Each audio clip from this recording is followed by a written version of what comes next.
you can't spend more than you earn without getting into debt. And if you have debt, you have to pay back the debt. The only difference is you can print the money. And so the question is, what ends that, or is there no end to that? New York City, 1974. A young musician wanders into a brokerage firm, setting off a chain of events that will shake the financial world forever. In just 7 years, he'll build a hedge fund empire unmatched in history. But on this fateful day, he takes the first step on a billion-dollar journey filled with risk, mystery, and suspense. How does a jazz saxophonist end up creating the world's largest hedge fund and amassing $18 billion net worth? Ray Dalio's origin story is filled with drama and intrigue. As a college senior in the early 1970s, he knew nothing about the stock market until a chance encounter opened his eyes. The excitement and complexity of trading drove him to become completely consumed with it. But turning obsession into reality was no easy feat. Early setbacks tested him. Powerful skeptics doubted him. With the odds stacked against his unconventional vision, Dalio marched forward undaunted. What happened in those 7 pivotal years between jazz clubs and trading floors? Every twist and turn could determine his future fortune or failure. It is hard to imagine that in just 7 short years, this jazz musician will transform into one of Wall Street's most successful and controversial traders. Even more unfathomable is that in 20 years, he'll be running the world's largest hedge fund and be worth $18 billion. But creativity, improvisation, and a bold vision can sometimes unlock extraordinary success from the most unlikely beginnings. Ray Dalio was just an ordinary NYU student in the early 1970s, spending his nights playing jazz in local clubs. Music was his passion, and he became engrossed in the boundless experimentation and expression of the genre. During the day, Dalio studied finance but saw it as dry and uninspiring compared to the vibrancy of jazz. That all changed with one fateful encounter that opened Dalio's mind to the thrilling complexities of the stock market. He became utterly consumed, sensing enormous potential that others had overlooked or dismissed. Based on an unconventional set of principles he developed, he established his own trading company. Dalio carried his relentless creativity from jazz into finance. He improvised uncharted trading strategies while trusting his instincts over conventional wisdom. This renegade approach seemed improbable until big wins started flowing in. By the 1980s, Dalio was orchestrating a meteoric rise to financial fame. Before long, this rebel upstart had grown into one of the industry's giants. Stay tuned to find out just how a jazz musician was able to reinvent Wall Street through his own creative brilliance. Dalio's unorthodox path from clubs to trading floors reveals how much imagination and nonconformity can achieve. Early musical years. Ray Dalio was born in 1949 in Jackson Heights, Queens, to a middle-class family. As a child, he developed a strong interest in jazz after being introduced to legends like Miles Davis and Charlie Parker. Dalio was drawn to jazz's propulsive rhythms, melancholic tones, and promotion of originality. In the late 1960s, Dalio headed to New York University, where he indulged his passion by spending long nights performing saxophone in the city's thriving underground jazz scene.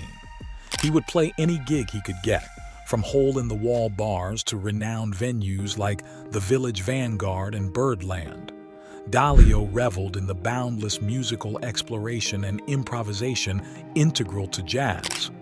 During his college years, Dalio witnessed jazz's avant-garde era firsthand as artists like Ornette Coleman staked out bold new directions. This artistic frontier of risk-taking and convention-defying experimentation spoke deeply to Dalio. He strove to develop his own improvisational voice and distinctive style, but immersing in the jazz scene also meant scraping by financially. Dalio struggled to afford rent and expenses while dedicating himself to unpredictable late-night gigs. He prioritized his artistic development above all else. To Dalio, success wasn't about stability. It was about not compromising his creativity. Dalio studied finance at NYU by day but found it dreary compared to the vibrant energy and limitless possibilities of jazz. Little did he know, the creativity and nonconformity that jazz kindled would soon propel an unbelievable rise on Wall Street. But first, a fateful encounter had to radically shake up everything Dalio thought he knew. Building Bridgewater. After his early trading successes in the late 1970s and early 1980s, Dalio was ready to build something unprecedented, a hedge fund based on radical truth and radical transparency.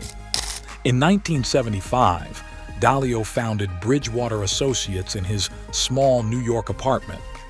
From day one, blunt honesty, personal accountability, and avoidance of groupthink were integral. Dalio insisted teammates critique each other frequently and harshly.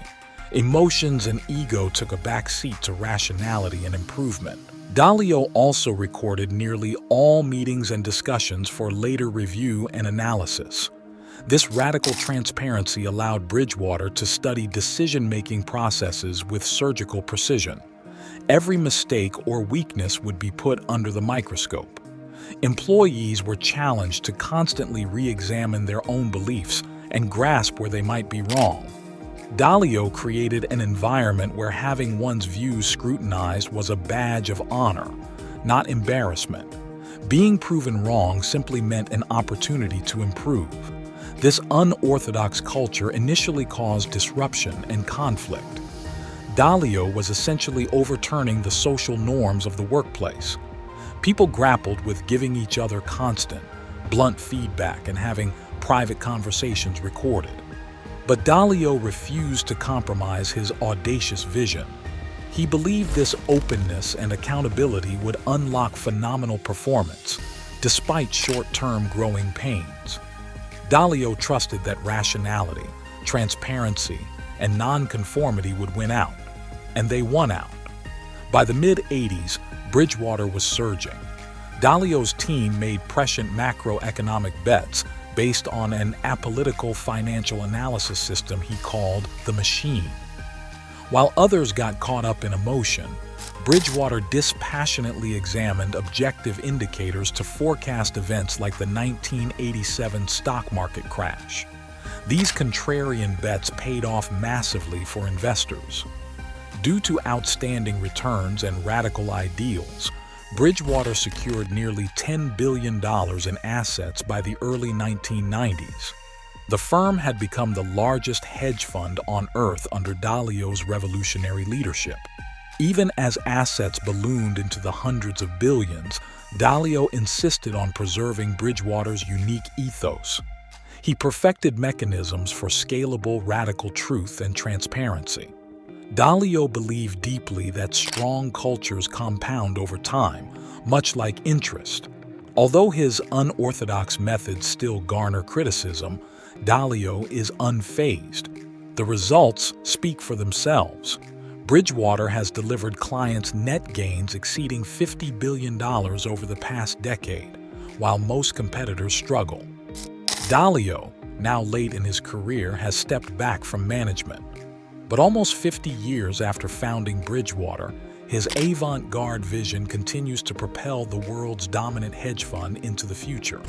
Much like pioneering jazz artists, Dalio improvised something the world had never heard before, and it still resonates. Billion-dollar rise. By 2011, Bridgewater's assets under management had ballooned to over $150 billion, making it one of the largest hedge funds on the planet. Dalio's personal net worth soared to $18 billion, cementing his place among the world's financial elite.